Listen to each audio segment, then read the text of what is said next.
Good evening and welcome. Unfortunately, I'm not here. So it's not working. Can you see me or not? It says here, the camera's on, and no one can see me. It should have been live 27 seconds. We seem to have a problem.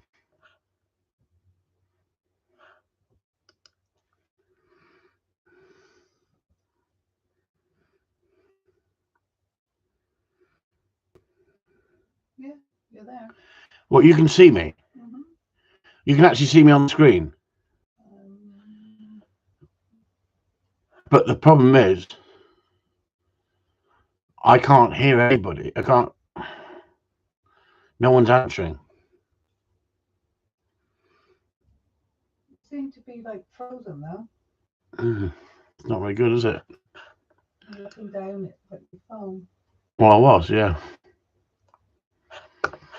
We see and hear you fine. That's Steve Pace. Well, that's funny because I can't see myself, and that makes hell of a difference in life.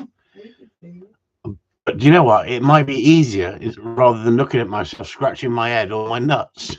Nuts, I said.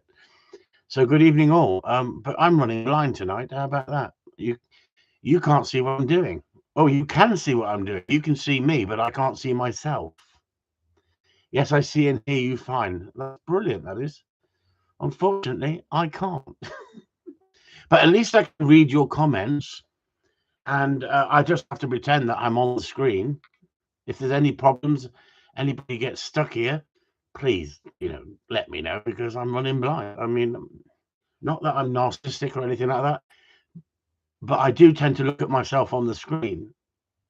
Sue says I'm running, but I'm running slow. Nothing new there, is there? Anyway, we'll carry on then, shall we? No, you're just frozen on mine. You'll have to wing it tonight, says Steve Pace. Yeah, exactly. I'll have to wing it. Sue says I'm frozen. Um, does anybody else think I'm frozen? What am I doing at the moment? If you could answer that question for me, not you, Sue, looking across the room. What am I doing at the moment? Technically, I can sit on here naked. No, I can't because you can see me drinking. Thank God for that. Well, that's weird because mine's frozen. That's weird, isn't it? Susie's frozen as well. Slurp, slurp. Slurp, slurp. Yes, Gary. I reckon what this is coming down to. They're trying to censor me. Best glass of wine. I got it. Yeah. How come you're frozen on mine then? Yeah. She says, "How come I'm frozen on hers? We must have problems this end." Just imagine. I'm looking at the screen, I can't see myself, and then soon me think, well, okay, we'll have a 10-minute session. Just imagine.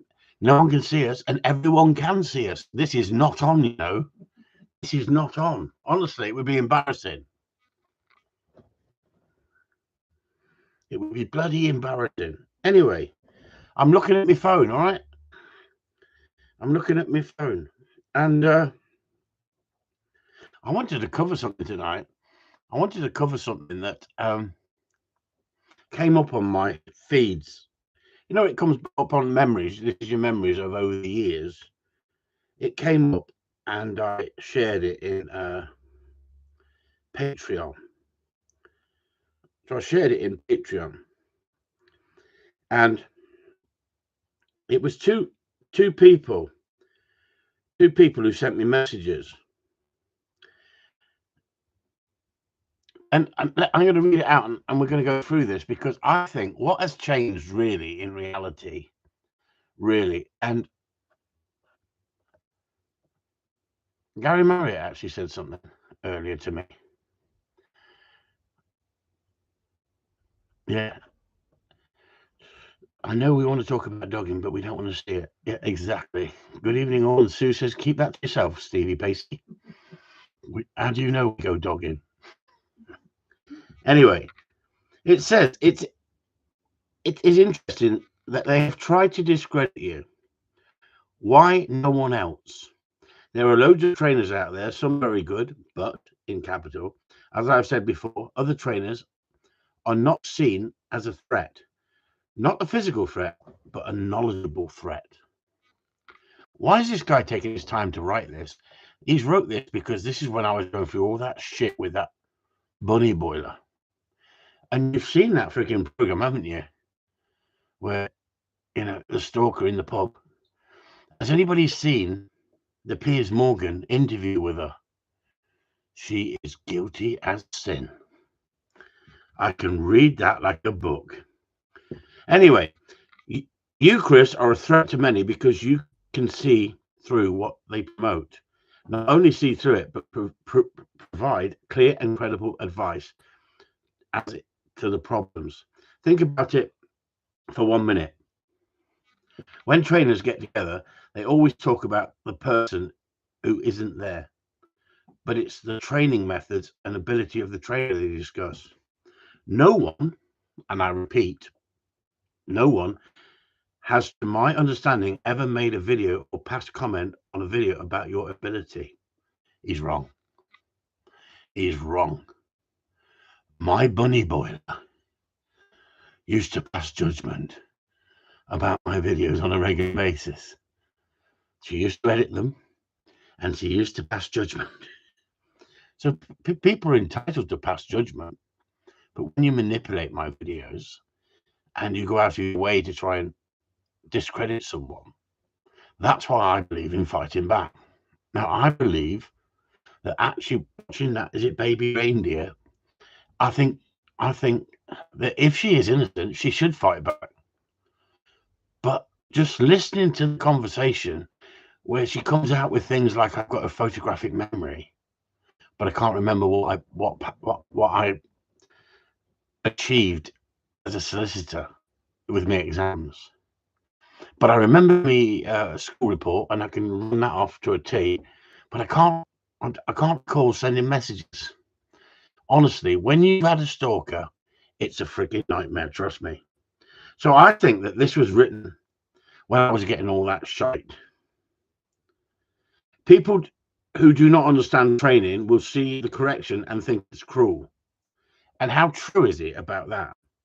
Then they jump on this and make a video saying you were cruel and edit one of your videos to maximize the effect. But they never ever comment about your ability. Well, she did, because she didn't have a freaking clue. If you've got knowledge and understanding, you're not going to. Macbeth was a baby reindeer. Yeah, exactly. And that's what I'm saying. At the end of the day, people don't realize what you go through when somebody is stalking you. When someone is stalking you and giving you non-stop shite, they don't realize what you have to go through. Steve, Sue is crying. Stop it.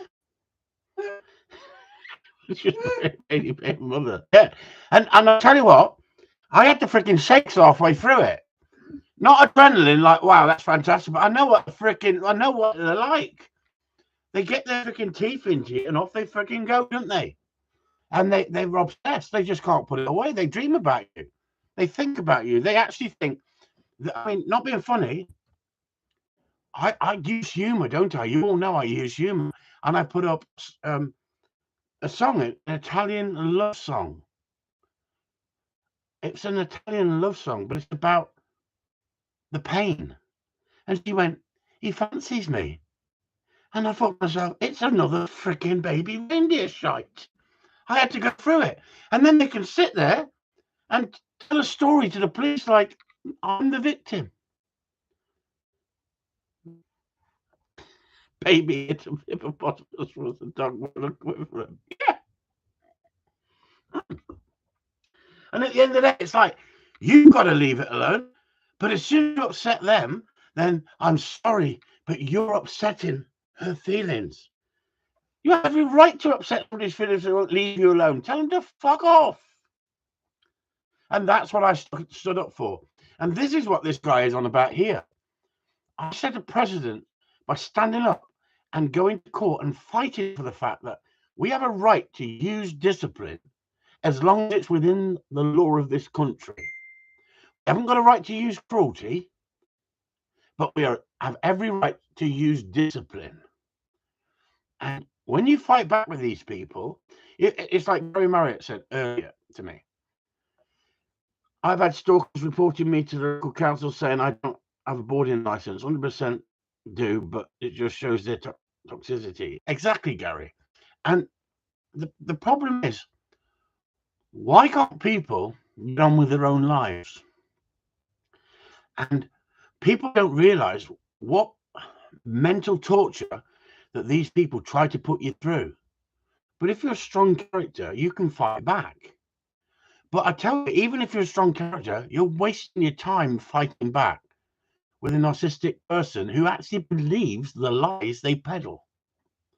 They peddle such lies that they actually believe themselves. And that woman was interviewed by Piers Morgan. I don't know if anyone saw the interview.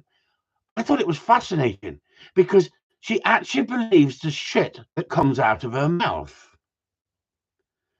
And so I know exactly what it's like to have a baby rain, a fanatical stalker that has a personality disorder. And at the end of the day, it's not that I want to go on about it, but it's in your head, isn't it? The stuff you have to deal with. And I don't have to deal with that shite because I don't get into those arguments with fucking numpties. I just ban and delete now. And I think that is the way forward. It doesn't make you a coward. It just gives you a better quality of life. We all learn by our mistakes. I tried to debate with it. I said it. I didn't name it. And they think, oh yeah, but we know what he's talking about because we've seen reference to it. Well, you've seen reference to it by the Field Sports Channel, who tried to throw me under the bus as well, but actually backfired big time. They don't get on with their own lives as they don't have one and need to latch onto others for their kicks. Yeah, they're looking for sympathy. They're sympathy boat.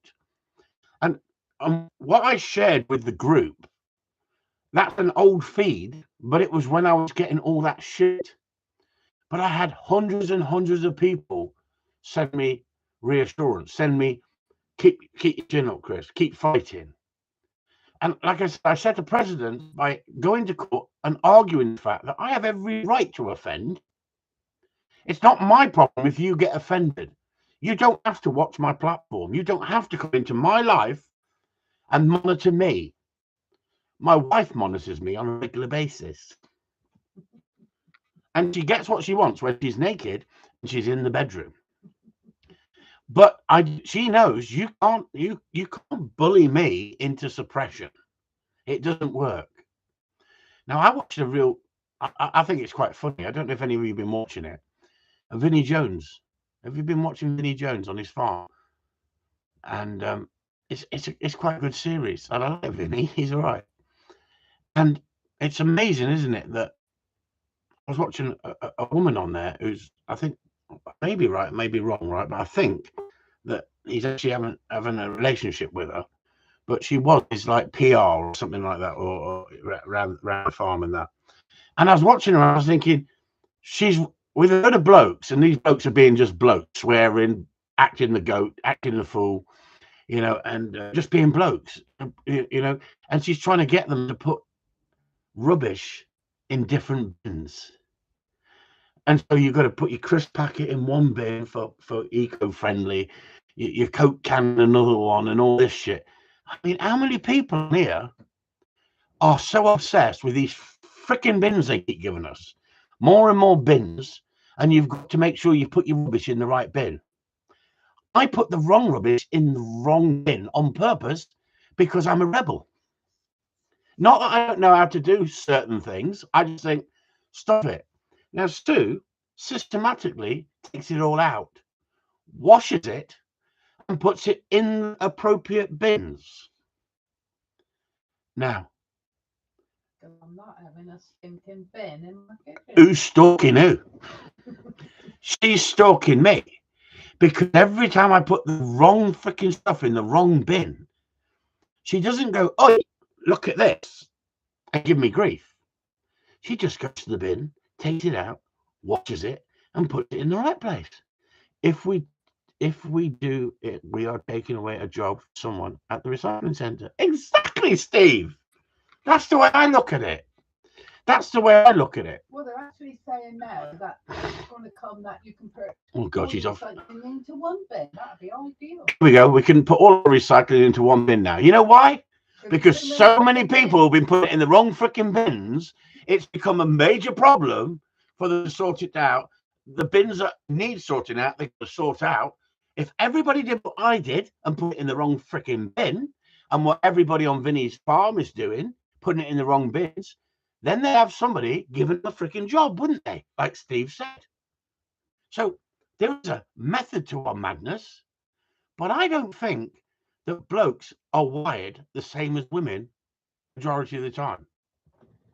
I think we just think different. Now, Oh, you do that. oh, we do that, she says. I still can't see myself, everyone. I'm actually, it's like me, but it's like I'm in the freaking bedroom with no light on. I'm looking at the screen. I can't see what I'm just reading your comments. It's actually quite therapeutic because I think I'm black. Is it because I'm black? I've actually changed. I know it's dark in the background. Same as self-service at supermarket, go to the till and keep people in work.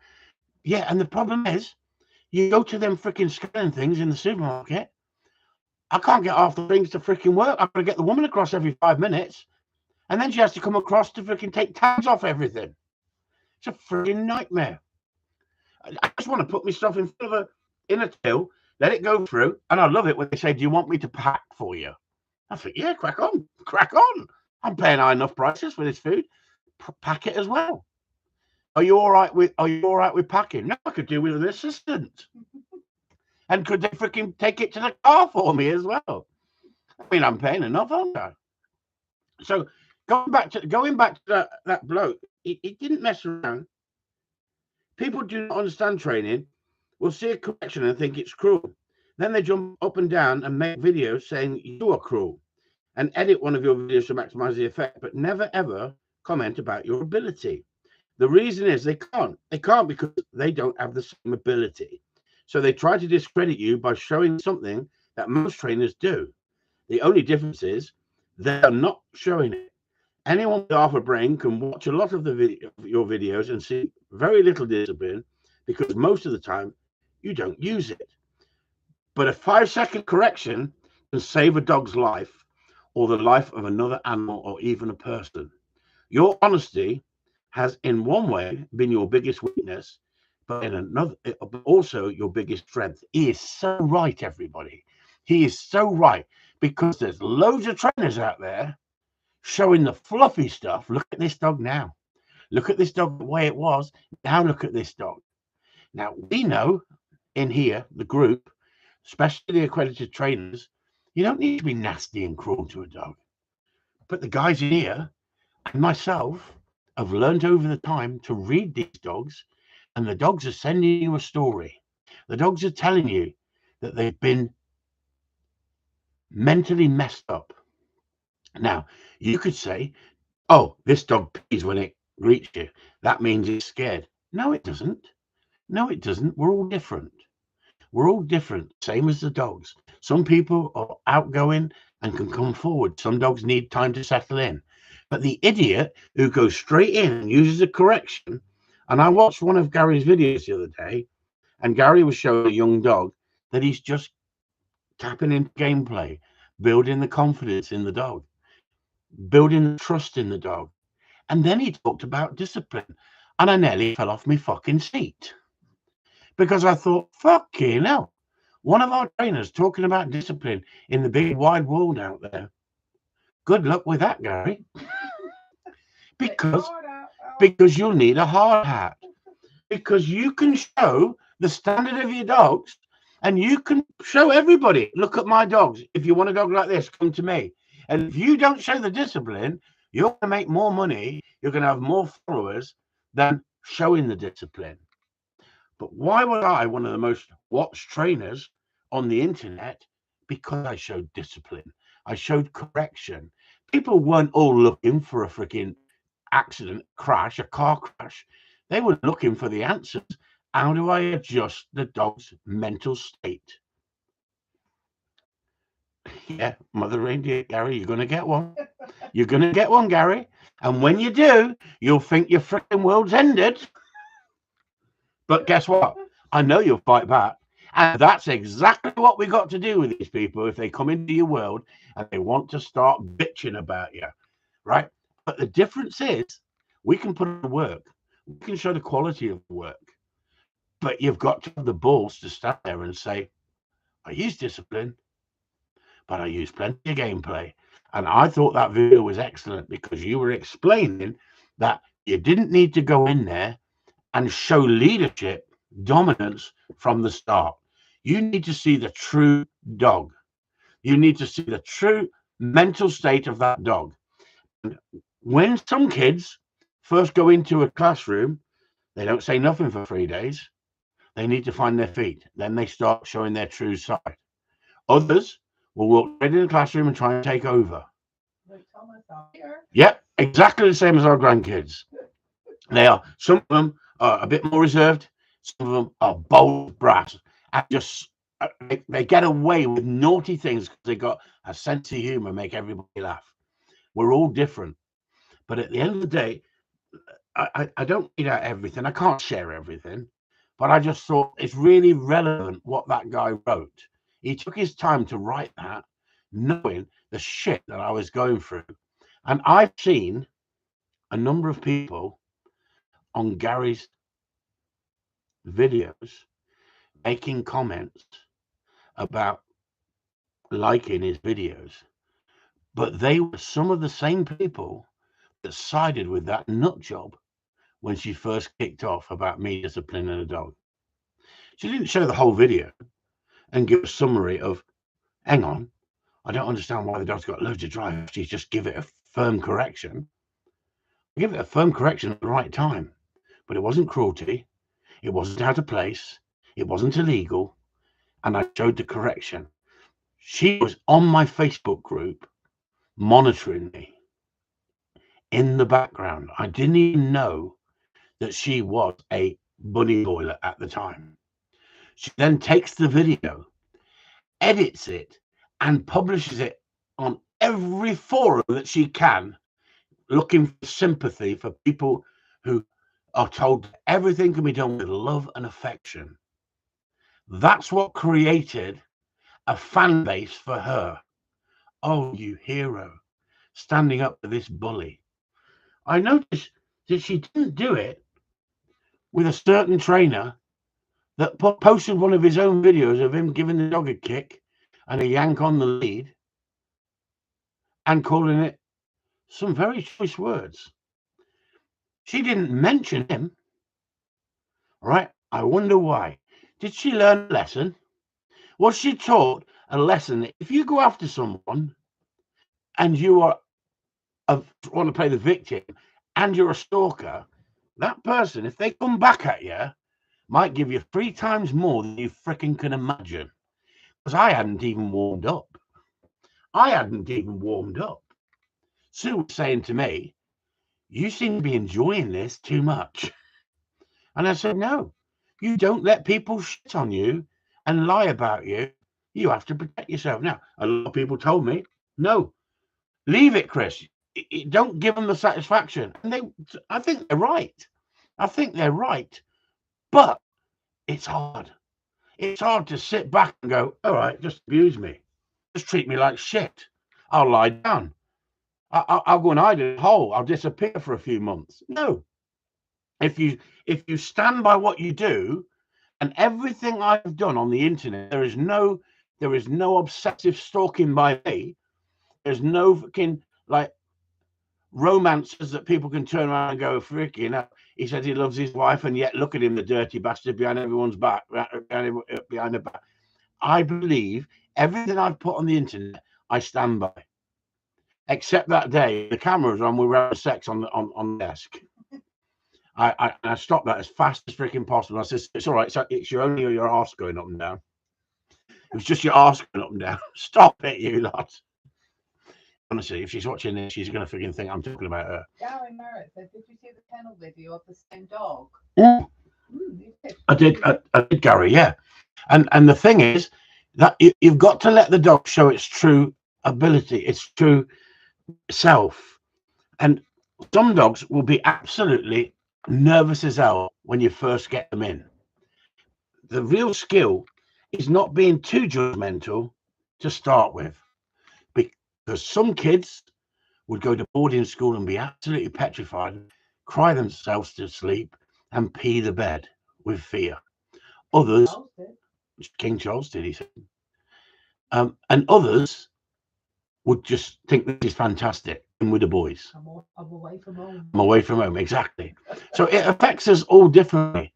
It affects us, and do you know what? Your life experiences affect you differently as well. Now, I'm a bit of a fighter. When I say fighter, if I believe in something, I'll stand and argue. I'll have a discussion with you. I'm not going to freaking drop off because you bullied me into intimidation, right?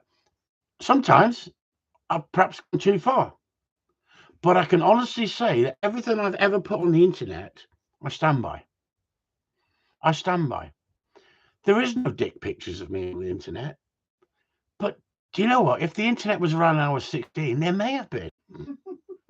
There may have been. Yeah, It's just a dirty bastard. No, it's immaturity, isn't it?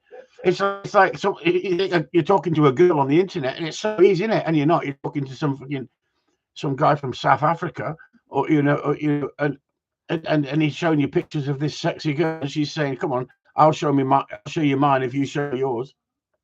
What's she doing? You're moving again. You're moving now. You're suddenly.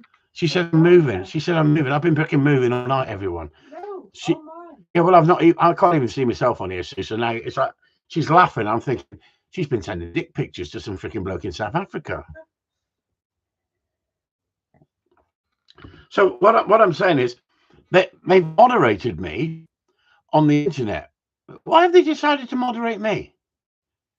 Is it because of the thumbs down system that I don't get thumbs down anymore? I mean, you've got 21 people in here and 2 thumbs up. Like I said, I'm running blind. I don't know if you're enjoying this evening. I don't know if you just want me to bring somebody on and talk with them. We've had some great chats with people, and I'm thinking tonight when I got in, oh God, I've only got 15 minutes. Who can I invite on? Who can we talk to? Who wants to talk with Chris Upton live on the live feed tonight? Because then I don't have to talk shit.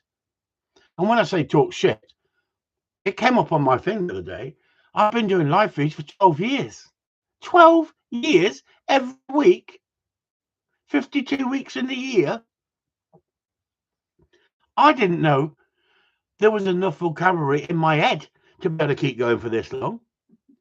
And it seems to me like we get 150 views. Well, I used to get 400 views. I used to get 500 views on a live feed.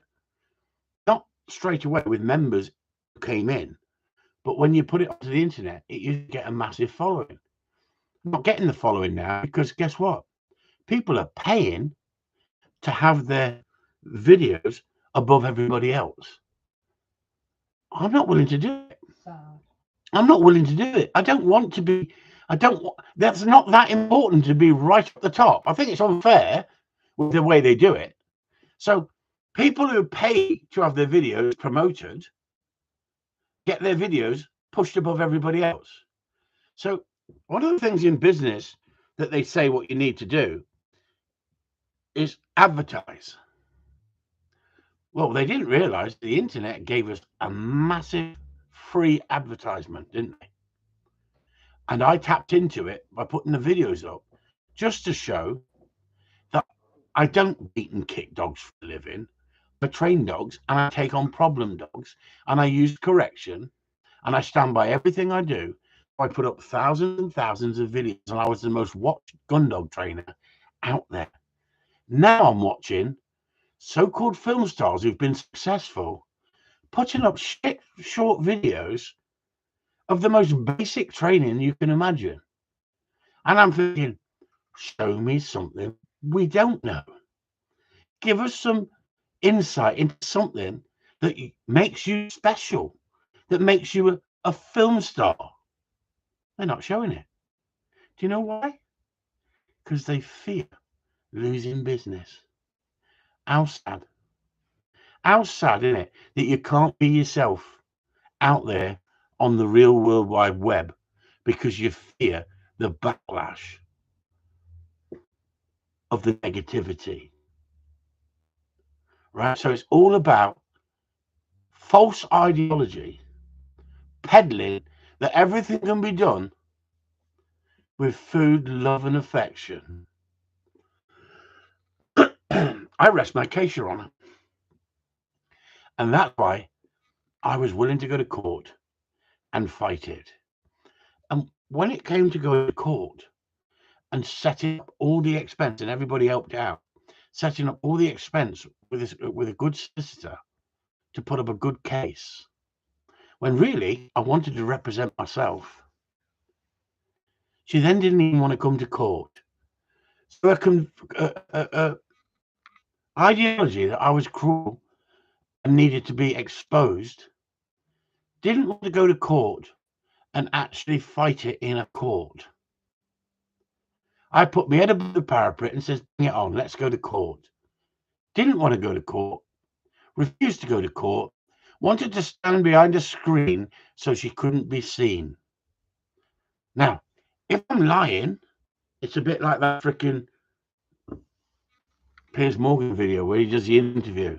If I'm lying, she can produce the evidence, but I can produce the evidence that I'm talking the truth.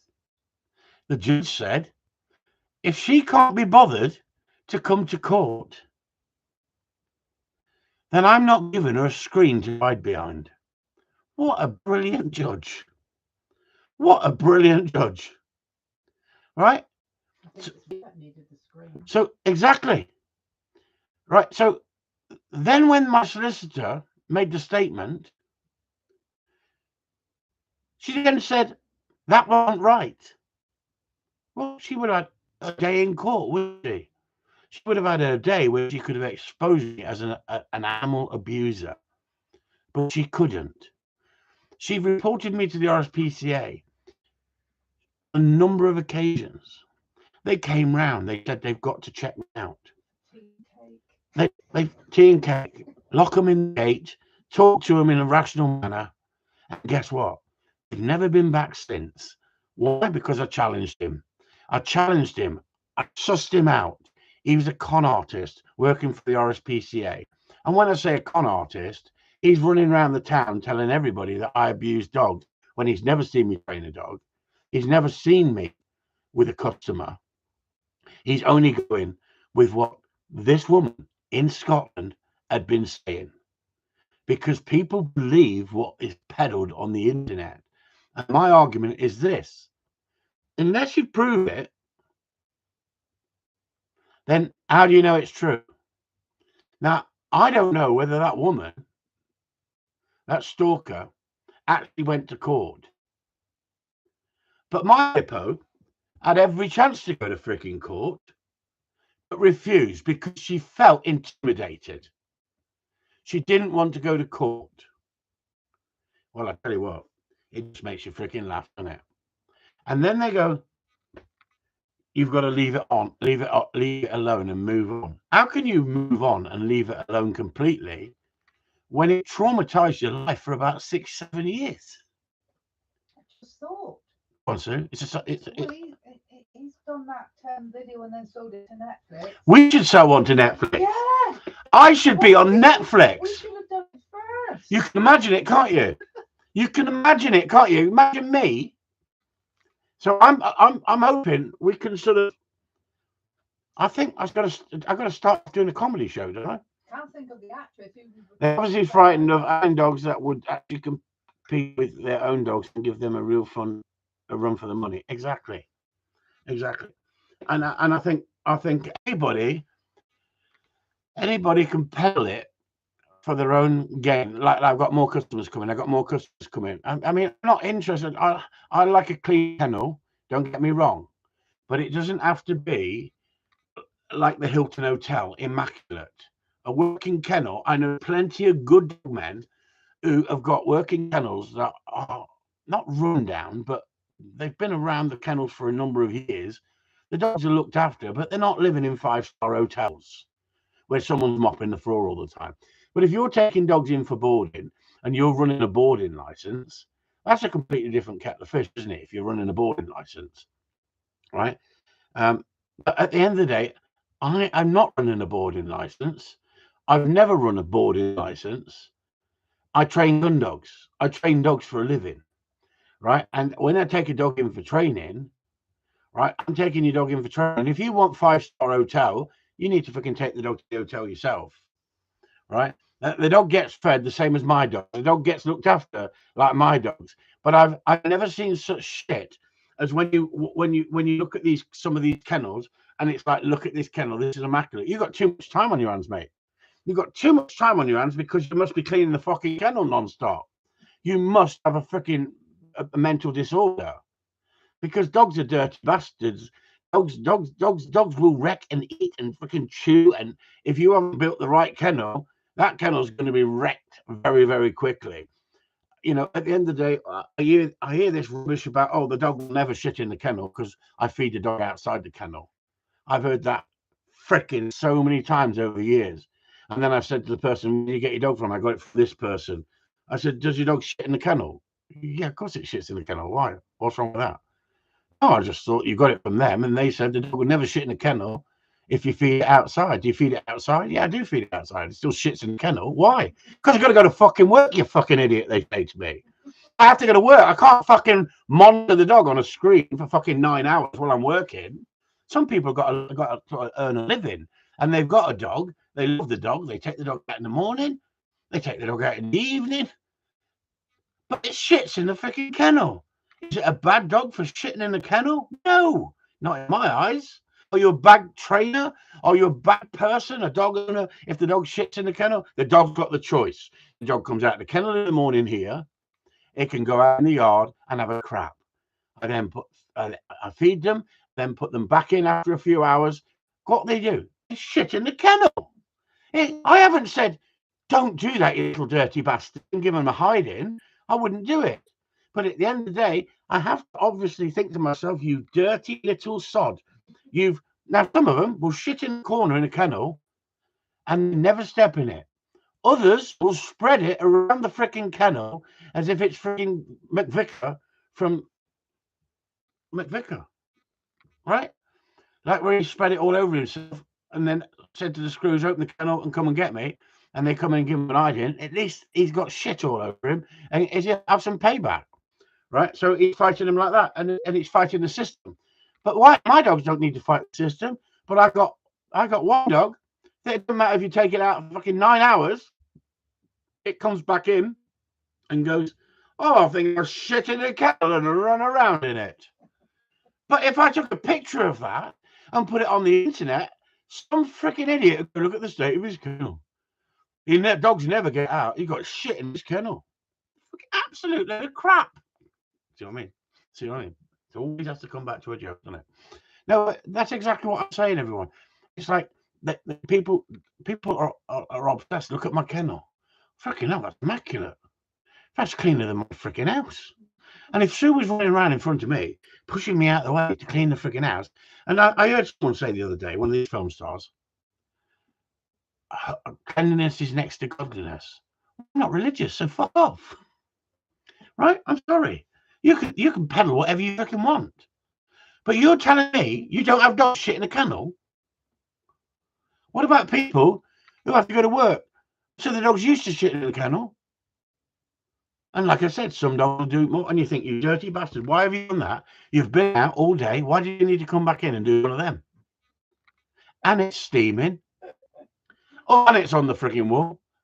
So I let you back out again while I clean the freaking kennel. Perhaps that's my downfall. I should spray the dog in the kennel and then it doesn't get to go out again because I'm giving it a positive for shitting. I don't know. But what I think to myself is, we got 39 minutes on here. We got 15 people in here. We used to have 40 people in here. We've only got 15. We've got 16 now. I think to myself, is there that much on the internet? Is there that much on telly? Is there that much on Netflix that people can't spend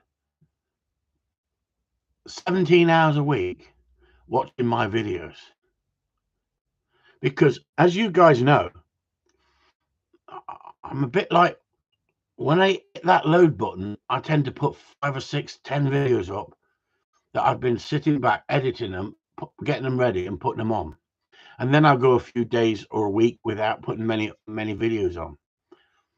Does absence make the art grow fonder? Or do you want to see more videos? Are you hungry for more and more and more? Or do you want to see quality videos and not quantity? Because I'm seeing some of these videos at the moment and they're on the internet and they're like 2 minutes long. I watch it and think, what a fucking waste of time that was. What a waste of time that was. You didn't learn nothing. And then they got like 99 likes. Are people brain dead? Are people brain dead that they are not seeing the bigger picture? And yet that guy writes elegantly, doesn't he? What he says in that, I mean, you guys, it's a lot longer than what I read out. But as you guys in the group, guys and girls in the group will know, it was like a statement, wasn't it? It was like a statement. But everything he said, I agreed with so much, as if like he read the picture big time.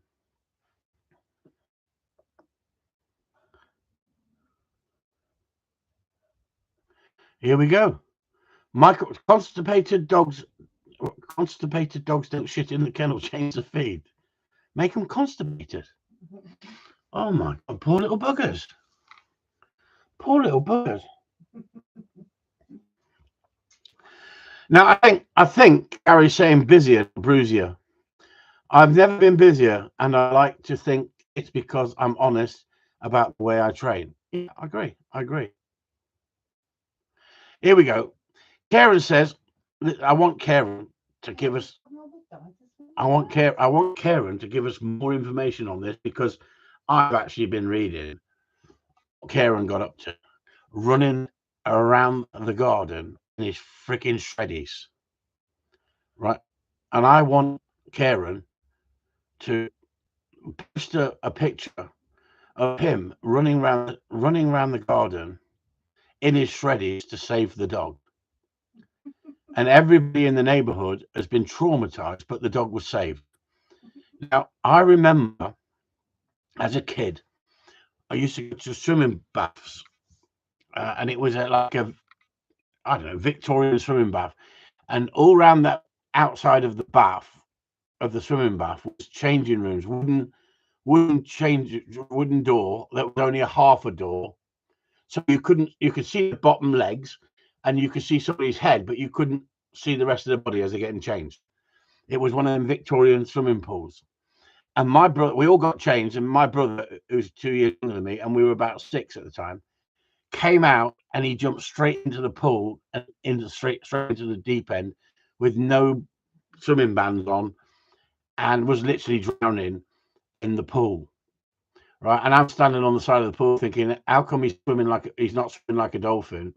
Not realizing that I could swim because I was a couple of years older than him, but he couldn't swim. I was only a youngster. Next minute, my mother comes out, half a swimming costume on, and dives into the freaking water and rescues him. That traumatized me, everybody. That traumatized me, because it's the first time I've seen a pair of breasts literally doing life-saving. And what Karen did is underpants. I think he needs to give you a little bit more. I think he needs to get a little bit more information here about how he became the savior.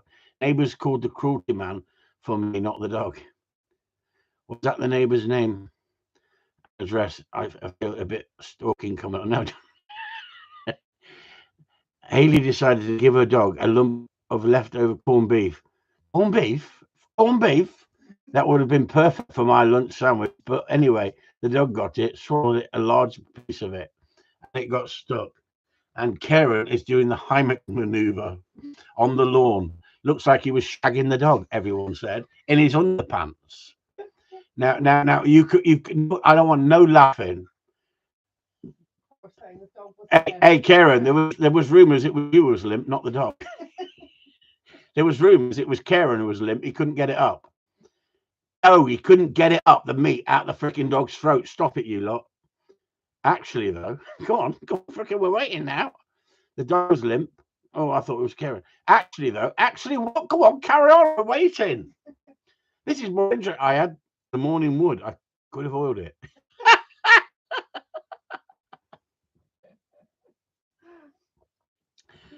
Yeah, this is it. Yeah, that must have been so frightening. It is, isn't it? The thing you have to do sometimes. So Karen's a hero.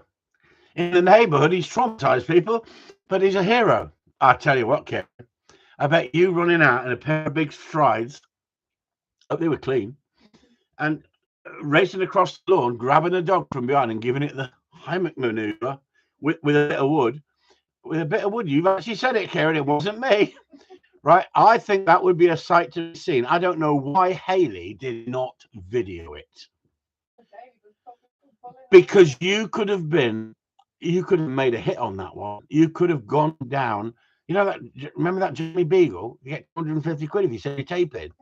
You could have sent it in to me, Karen. I would have made you freaking famous. It would have been absolutely brilliant. Karen saves life.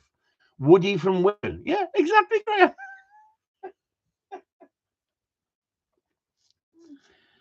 Yeah, shit stains all up the back, does from work. Proper episode of Shameless. Yeah.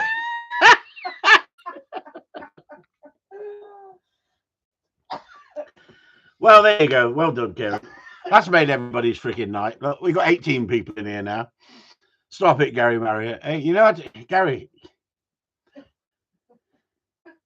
I was going to say something. I'm not going to behave myself. I'm going to behave myself. I think we're calling Karen Woody from now on. Ooh, Sue says you're going to call you Woody from now on, Karen.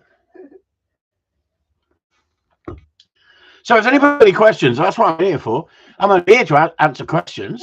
Next member to go to court, Tim Weston. Yeah, that's the problem, isn't it? Yeah. Then we got neighbours knocking, saying, my dog's got something in its throat. Can you have a look, Karen?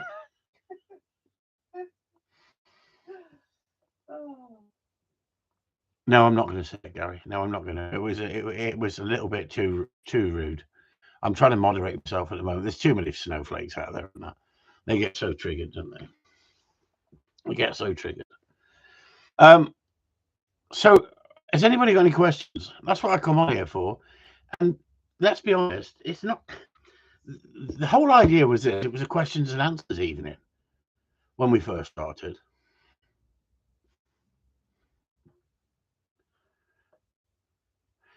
May change my business name to We Sit. May. Yeah. Yeah. No problem. Good idea. Woody. Remember him? He was on Destroy, wasn't he? Woody. Actually, you look a bit like Woody. What's Karen? You ain't got an extra ounce of fat on you. I could see you, Karen, in cowboy boots and a Stetson. Yeah. Riding a dog around the local park. Anyway, did you get was it an instant success, Karen, or was it like touch and go? Did you have to get in there and do a few more strokes? Come on, Karen. You're really here now. You could have come on live tonight, Karen, and you could have done a 999 rescue. You could have done a 999 rescue. Michael says, my question is, how did Karen remove the obstacle in the deep throat? Yeah, exactly. Come on. We're waiting. What you're going to do is you're going to put a pubic hair in there. What dog was it anyway? If you put a pubic hair in there, I tell you, they'll choke on it. They'll like, you know what women are like. Deep throat. Stop it, Michael. Stop it. If I find a pubic, I tell you what, they come up for air like unbelievable, isn't it? Eh? Unbelievable. That's why Gary Marriott shaves his balls, Sue said. Stop it!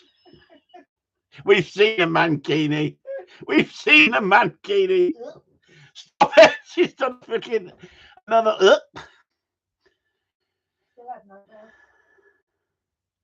Yeah, exactly, Steve. I hope it wasn't splintered. Yeah. So I mean, we got people in here now really worrying, Kieran. What do the freaking hell do they do if they give the dog? How did he remove? It was just stay calm and not panic. I lied dog sideways and just almost squeezed it up. Sorry? I could see the lump in the neck, so just worked it up. Oh, what a hero. Good lad. Well done. Well done. What dog was that? Was it Karen? Karen, let me guess. Let me guess. Was it a black Labrador? Was it? I'm getting vibes. It was a black Labrador. That's the message I'm getting here. She cried when it first went in, but was okay after a couple of minutes. Bloody hell! Too much information there. Too much information there. That's what I'm saying. He's definitely going to court, isn't it? I'm thinking I'm not getting involved in this. Do you know what this is called, Karen? It's called bestiality. Have you looked it up on the internet what bestiality is, or have you already been watching it? It was a Labrador. Was it? Freaking told you it was a freaking Labrador. I freaking knew it. I knew it was a Labrador. Greedy bastards. I've had to do it. Hang on, Your Honour. I've had to do it with a ball, not my ball, a ball in the back of a dog's throat. And I had somebody say to me one day, my dog retrieves, they turned up with a game bag and they got out a golf ball and they've thrown the golf ball out for the dog. And I said, hang on, I wouldn't use that if I was you. No, that's all right. We live right next to a golf course. He comes back with hundreds of them. Next minute, he throws the ball out. The dog's coming back that quick, puts a stop whistle on it, and the dog swallows a freaking golf ball. Golf balls are the worst. How do you know, Kevin? Right? You do not want to be using golf balls for training dogs, trust me. Right? You do not want to be using golf balls, especially with Labradors. Especially with Labradors.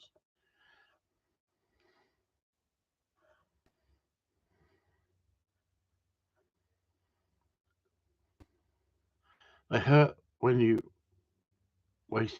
What? They hurt when your waist is my size. What, golf balls? No, lost me on that, Karen. Yeah, you've lost me, Karen. You've lost me. We're all waiting for this one. Is there a sort of is this a cliffhanger? Size. The thing is, I watched a program the other day about. I mean, Karen started this. I actually watched a program the other day about the size of a man's penis. What is most comfortable? What is the most women like the size of a penis? I was amazed because I was thinking 18 inches. I was thinking like on the big size. And they explained to you the majority of vibrators are between 8 and 10 inches at the most. Most of them are 6 to 8 inches. 6 to 8 inches. So what does that mean? What does that tell you, guys? Here's us thinking size matters because everyone tells us size matters. Is it size or is it girth? Eh? It depends how old she is, whether she had 64 children. Come on. So I'm happy with that. Stop it, Michael. Happy with what? 10 inches? Now, there's that old joke in there. I got 12 inches, but I don't use it as a rule. Eh? Let's be honest. Can you please tell me? This is one for the boys here. Have you ever got it up and then taken out a tape measure and measured it? I've got to confess, I freaking haven't. Because as long as it's working and I'm enjoying it, I don't give a shit. Mine's only 6 inches, but smells a foot.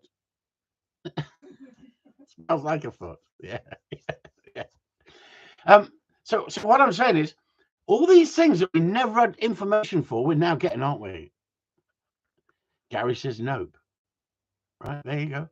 So I've never ever felt the need to measure my penis to either feel deflated or excited. Right? Now, I give you information on here that other people just don't, other trainers just don't give you. And all of a sudden, we had 10 people in the house, and all of a sudden, we got 16. How did they know? As soon as he starts talking shit, we'll pile in. Mine's an hard grafter, and that's all that matters. Yeah, it's what you can do with it, not how big it is, isn't it? Hey, like some of these girls are going, sitting there, going, you're having a freaking laugh, you midget. Pointless having an Arctic lorry you can't drive. Yeah, exactly. If you can't use it, you can't use it. Anyway, I think the internet is fascinating. It's absolutely fascinating for the information they give you on the internet. Now, we're talking about, I've been talking about dieting, and I've been talking about the right foods to eat and what you should be doing and what you shouldn't be doing. And they were talking about food. Now, they said mustard is not pure. It's got additives. I've freaking been eating mustard, but you don't have a plate full of mustard, do you? You have a spoonful of mustard, and I can't see what's the problem. And then they go, yeah, but you can eat salted crisps, but not flavored crisps because they've got additives. The mustard's got additives in it. You can't. If you looked at everything on a tin and everything on a packet, you'd never eat none of it. You've never eaten none of it. But if it came with a black box warning, like medicines do, this has got side effects that could freaking ruin your life. It could make you crash your car. It could turn you mentally insane. They put a black box warning on it. Just imagine you went into a supermarket and there on your cornflakes is a black box warning. Would you freaking carry on eating your cornflakes? And yet they should, because they're banging sugar in it. They got so many additives in it. You're not eating cornflakes. You're eating what shit they put in it. Now, we've got obesity. We've got such a problem with obesity, and yet people aren't being honest. See, this is it. See, I eat whatever they put in front of me apart from fermented fish. Yeah, but you choke on freaking fish. You're not careful. Get rid of it. And then Ailey will have to do the same maneuver that you did on that dog without it hard on, with a stiffy. All right, and then you'll be in trouble, aren't you? I think I'm terrible. If I eat chicken, and I have a little bit of bone in it, I'm freaking puking up like a freaking lost dog. I have got such a touchy stomach when it comes to bones in my mouth, and fish bones. If I eat a piece of fish and I'm enjoying a piece of cod, and up comes a freaking bone, I get the freaking bone in my mouth. The rest of the cod's going in the bin or into the dog. It's going into the dog. There's no way am I carrying on eating it. I'm a freaking pussy when it comes to that. And I got Chinese friends, and they all go out for meals, and the stuff they eat, I just sit there like fucking in disgrace. I think, oh God, how can you eat that shit? And we had this discussion the other day about what people eat from the sea, innit, and what they pick up off the beach and eat. I don't even want to eat vegetables in the garden in case a snail's been on it. That's what a pussy I am. And yeah, I can clean dog shit up all day long because I'm so freaking used to it. When I first got dogs, Sue used to laugh her head off. Well, it may have been a ploy. I said I can't do that. It makes me gag cleaning up dog shit. So she used to clean the dog shit up for me. Who's the fool? Who's the bloody fool? She used to give it here. I'll do it. I'll clean the mess up. When you just skin a rabbit, or remember Oh, now she's freaking giving it away. When I used to skin a rabbit, I had a rabbit, right? Everybody, I had a rabbit. This is how life hits you. I had a rabbit, and I freaking love that rabbit. You big hard upton. There you go. I know snails and slime adds to the flavour. I had a beautiful little black rabbit that I bought on a farmer's market. I took it home. I built a beautiful little dog box. I built a rabbit hutch for it, and I fed it lettuce. I didn't know you're not supposed to feed fucking rabbits lettuce. I didn't know that the lettuce would kill the rabbit. I thought you see rabbits in the garden, they're eating every freaking thing in the garden. So I give it some lettuce. Anyway, this rabbit was dying. And it was dying. And I took it into my dad and I was crying. I was about 13, I think. Big fucking baby I was. Wasn't a country folk. Like, I wasn't one of these country lads, like, you know. I'd never killed anything, no animal in my life at that time. I might have been 10, actually. I might have been fucking like, it might have been just going back that long. And I took this freaking rabbit. My dad come out and he said, the rabbit is dying. You're going to have to knock it on the head. I said, what? He says, you're going to have to knock it on the head. So what do you mean, knock it on the head? I said, you want to take it to the doctors? No, we're not taking the rabbit to the doctors. We're not going down the vets. The rabbit's going to die. Put it out of its pain. Learn to be humane. So I said, how am I going to make it die? He says, you pick it up by the back feet and you give it a karate chop across the back of the neck. That traumatized shit out of me as a kid. Smacking a freaking rabbit 50 times and it's not dying. Right? Next minute, my dad took it off me and broke its neck. I thought, you bastard, you cruel, cruel bastard. And I never forgive him for about 2 years. But once you get in the country way and you do that sort of thing, it's the humane thing to do, isn't it? You shoot a rabbit, it's not dead, you just dispatch it, don't you? You don't think nothing of it, but you do the humane thing. But it back to that environment where you come from. I was a townie. I'd not seen that lifestyle. My dad had. My dad's parents used to have a farm, and they were quite wealthy, and he was into gambling, and he went off and spent every freaking penny they ever earned and more, and like went bankrupt, and we were left with nothing, absolutely nothing. So it's a different lifestyle, and it all depends on the lifestyle you have, isn't it? So if you're used to the country way and life and death, then it hardens you up, doesn't it? And it's the same as the environment you were at school. I was a tough head in school because I come from a rough background because of my father's gambling habits that put us in the shit as a family. And at the end of the day, people don't realize, do they, that your environment plays a massive part. And that's exactly the same as being a dog trainer. The first time you've got to discipline a dog and someone shows you how to discipline a dog and you see them in that dog, it's a little bit of a shock, isn't it? But when you've done it as many times as me, I just killed the freaking moth. If you got no feelings, you could class yourself as artless, couldn't you? But I fully remember it to this day of my old man saying to me, you've got to kill that rabbit. Well, he was trying to teach me a life lesson, wasn't he? But I don't think it might not have been the best way to teach a life. The best way to teach a life lesson, him doing it for me and saying we can't let this rabbit suffer. We have to put the rabbit out of its misery. It's the best thing you can do for it. But he made me do it because he thought that would harden me up. Well, it did harden me up because it hardened me up in different ways. But I wish I'd had a father. I mean, I take that after Karen. He puts up so much stuff on the internet and you see him going away with the kids, camping, you know, living out in the wild. He's got caveman in him, isn't he? It's as simple as that. He's got caveman in him.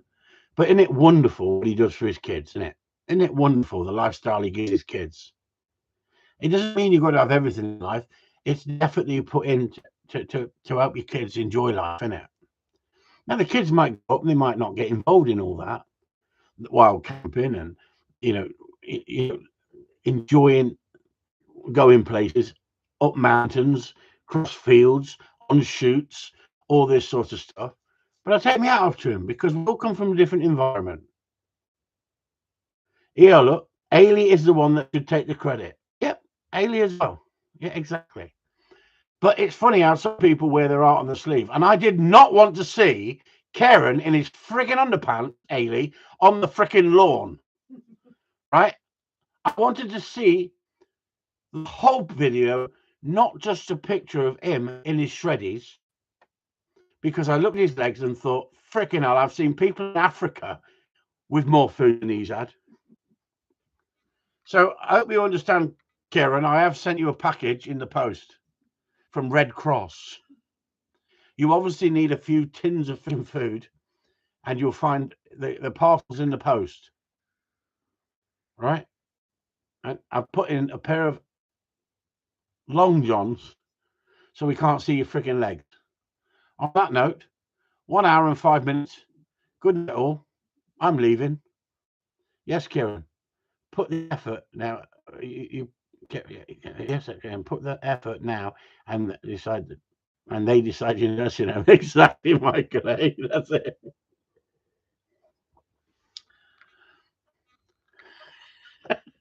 Good night, all. Chris Upton signing off. Susie Two Shoes in the background. She's been quiet tonight, hasn't she? She's under the thumb. See, she's under the thumb. Good night, all. Bollocks to everybody, and see you next week.